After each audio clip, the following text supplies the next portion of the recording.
Moses in the burning bush. Now Moses was tending to the flock of Jethro, his father-in-law, the priest of Midian. And he led the flock to the far side of the wilderness and came to Horeb, the mountain of God. There the angel of the Lord appeared to him in flames of fire from within a bush. Moses saw that the bush was on fire. It did not burn up. So Moses thought, I will go over here and I will see this strange sight. Why is the bush not burning up? When the Lord saw that he had gone to look, God called Moses and told him within the bush, Moses, Moses. And Moses said, here I am. Do not come any closer. That's what God said. Take off your sandals, for the place where you are standing is on holy ground. Then he said, I am the God of your father. I am the God of Abraham. I am the God of Isaac and the God of Jacob.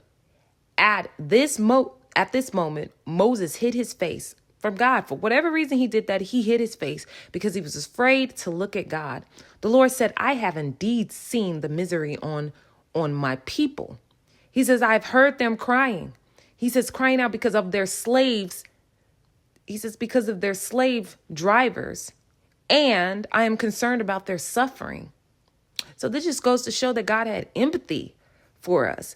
So I have come down to rescue them from the hand of the Egyptians. So I have to come down to rescue them from the hand of the Egyptians and to bring them out that land into a good and spacious land of land flowing milk and honey. So here's the part that gets me. So God talked to Moses and he told him, he says, so now go. He told him, I am sending you to Pharaoh to bring my people out.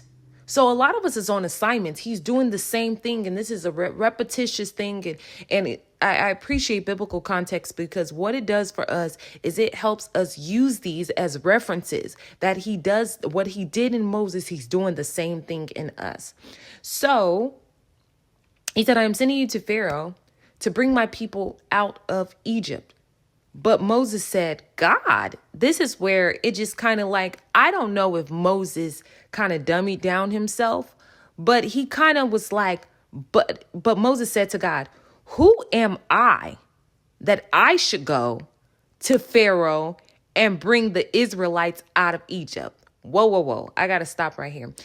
Basically, Moses questioned God and said, basically, who am I? At this point, we are all dealing with I would say a few of us are dealing with identity crisis, because if you don't know who you are and you're asking God, who am I? So at this point, Moses is asking God, who am I? Who am I that you chose me to go out and bring these people? I'm going through the same thing because I'm like, God, when I started TammyRocksDallas, I was like, okay, this is what came to me. This is the name. And I'm like, God, I rock with you. So like, how are these people going to rock with me to know that I'm just really like a soul that wants people to understand that God is in everything. He's in motivation. He's in, our emotions. He's in our workplaces. He's in our families. He's everywhere. He's in everything. God is like the purest form. And so like the fact that Moses had to ask God, he like questioned him. Who am I that you chose me to go and bring the Israelites out of Egypt? And God said this, I will be with you. And this will be a sign to you that it is I who have sent you. I'm like, I know this has to be, I'm getting a part out of this because I know he sent me to do this.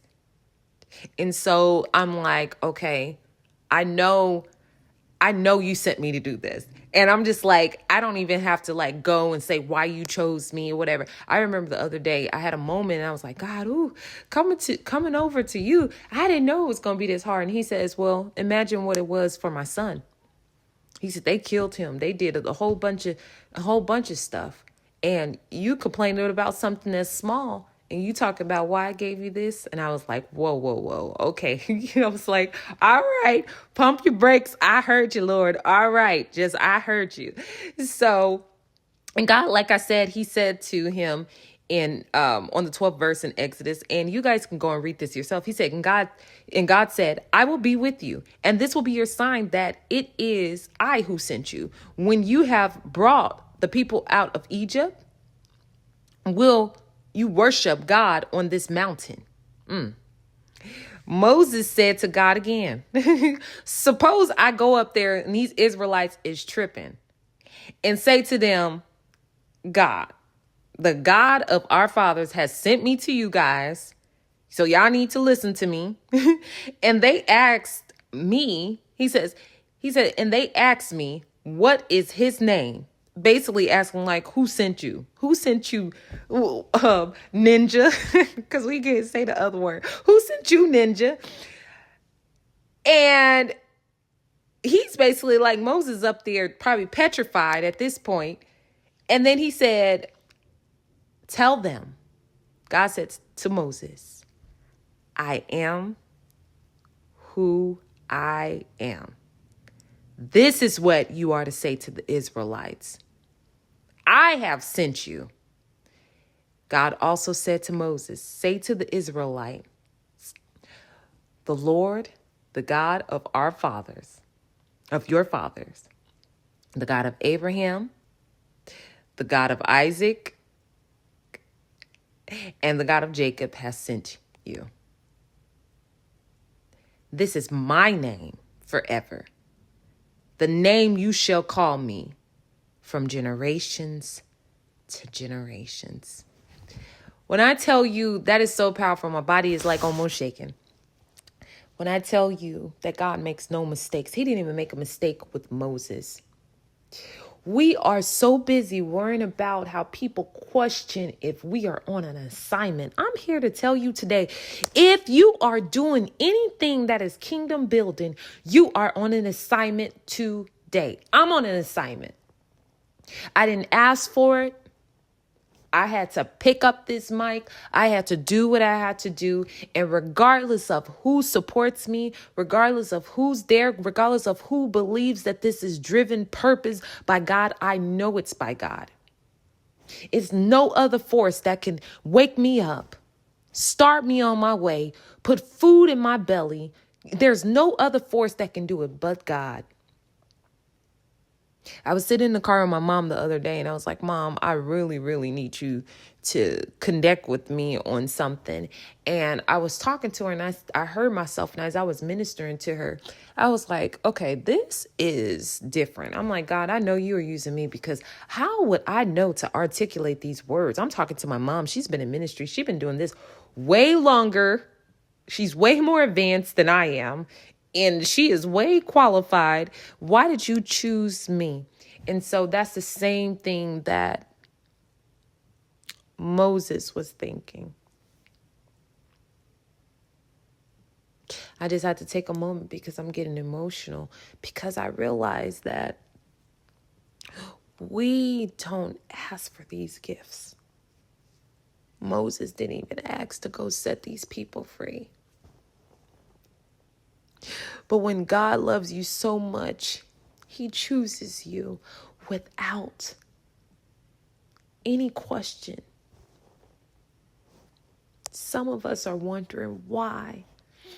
One time I heard an artist say, Beyonce, she says, why did you give me this gift? What she didn't understand is that that gift of artistry has made room for her. And so a lot of times what we do, or we're a lot like how Moses is. Why did you give me this? Why? And instead, what we should be doing is we should be thanking God for all that he has done, and thanking him for the gifts that he gives to us, that it's making room for us. You cannot worry about in this time who supports you, who don't support you. All you have to do is pick up your cross and walk. And so if this podcast resonates with you and you are in your Moses season and God told you to do something, he said that I am the I am. There is no other God that comes before him. And guess what? He says, I am with you. and tell them. And when you get to the top and when they know you and know your name, just know this. God said, tell them I sent you because I qualified you. Thank you so much for listening to this podcast. I hope that it resonates with you, resonate with your spirit, your belief. And I really hope some of you get set free. If you have not subscribed to Tammy Rocks Dallas, please do. And if you listen to it, I just appreciate you so much. But I definitely want you to just think about today, on this Friday. Are you that Moses? Did God send you out? Are you on an assignment? And if so, if God has sent you, it is time to get the work done. Don't worry about who's not going to support you. Don't worry about who got your name in their mouth, because God says, I am the I am, and I'm going to back you up this time. Thank you so much for tuning in. Tune in next time to my next podcast. Thanks for listening, Tammy Rocks Dallas.